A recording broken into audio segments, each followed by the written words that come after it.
Good morning. This is another video in the series that kind of describes what got me to where I am as a business and executive coach. In the last video we were talking about the first turnaround that I did that I kind of got involved in by accident. Something that was interesting about doing the turnaround at that Indianapolis plant is during the process I was having a great time.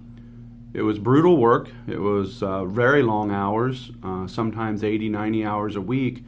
But I found out during the process that I really enjoyed it, and it really fed my passion. It really kind of fed me as a professional, and it really got me going. Some interesting facts about that. When I took over that plant, it was about a $12 million in sales plant. Over the last 4 years, and I didn't know this when I went to work for them, but they had been losing anywhere from $4 million down to about $1 million a year in losses. By the time I left there, we were at about $20 million in sales, and we were making about $3 to $4 million in positive cash flow. And I stress the positive cash flow because there were a lot of corporate charges that were assessed to us as we did better and better and better. We got more of our fair share of corporate charges. And the owner did that in a way of spreading around the corporate charges, but I'm guessing, I don't know, but I'm guessing he also did it as a tax strategy. But the point is the net income didn't rise near as fast as the cash flow did. And when I say cash flow, I was measuring cash flow net of corporate charges. In the process, I had a lot of older people in the management team. I ended up having people retire, and I ended up establishing a relationship with an executive recruiter because I had to bring in people with specialized skills, and I brought in people that could come in and be heavy hitters from day one. In that process, I developed a great relationship that endured for about 20 years with an executive recruiter. And interestingly, during that time period, to me, I was just doing my job. To me, I was just coming to work every day and doing what I did, and helping turn around the plant, helping save jobs, and helping people be more successful. But in the process, I learned from him, because I was oblivious to it, but I learned from him that I was becoming known in that industry as the turnaround guy. Because what I didn't know when I took that position, many people were betting against me. Many people said it couldn't be done, which I knew some of that. But in the process, over about a 3-4 year period, I was really making a name for myself. And on a day-to-day basis, I was focused with the task on hand. I wasn't really looking at that. But in working with him and bringing people into the plant, he and I kind of started doing some Rick Munson career planning, which is something I hadn't really ever thought about. But he was responsible for the next 2 turnarounds that I landed. And during this process, I found out that I really liked doing this work.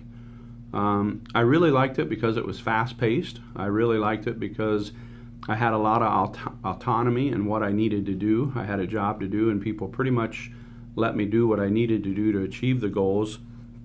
The other thing is I enjoyed the process because I was proving myself. And the interesting connection with what I do today is, people are always telling you as a business leader that you can't do something. As my dad used to say, can't never did anything, and I never accepted that. And I had a plant engineer that worked with me in Indianapolis, and ironically worked with me in Dallas as well. But we always used to say we didn't know we couldn't do it. So what I mean by that is don't listen to the naysayers. If there's one lesson in life as a business leader you need to focus on, that is, don't listen to the naysayers. There is a way to do it. You just need to figure out how to make it work. I followed up the Indianapolis turnaround with a turnaround in Texas. When I walked in the door, they had a lot of really internal issues, but they had a lot of customer issues. They had quality issues, and production was really suffering because the team was doing more infighting than they were serving the customers and being focused on results. So the turnaround in Texas was mainly about turning around the team, turning around their focus, getting them to focus on the customers, getting them to focus on making a great product and having great relationships. That turnaround lasted a little over 2 years.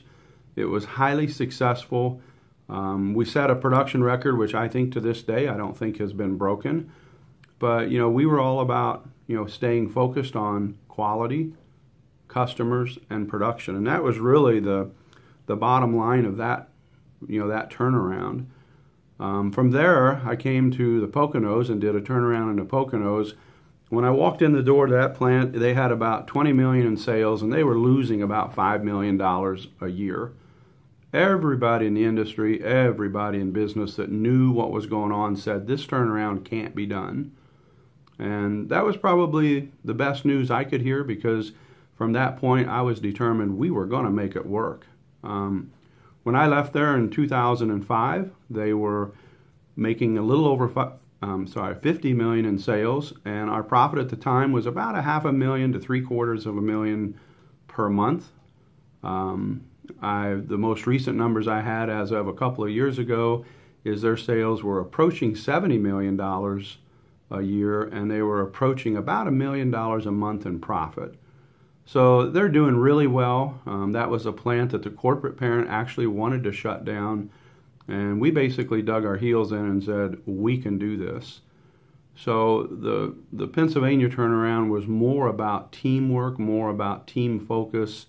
I mean, we had many things that we accomplished that were astounding. Production went from 108 units a day to about, I think today they're over 260. But while I was there, we were consistently hitting in the 180s to 200. But it was really about focusing on the can-do attitude. And if there's one thing you can take away from this video or the last couple and use in your business to do something better, it's number one, don't listen to the naysayers. There are enough critics in the world. The world doesn't need another critic. The world needs more doers, people that get it done. The second thing I hope you take away from this is the whole can-do attitude. It can be done. It starts with the answer. The answer is yes. Now we need to figure out how to make that answer true. And then the last thing for business leaders is you have to have passion in your business, and you have to rise up to the challenge. I hope you've gotten value out of this, and we'll see you in the next video.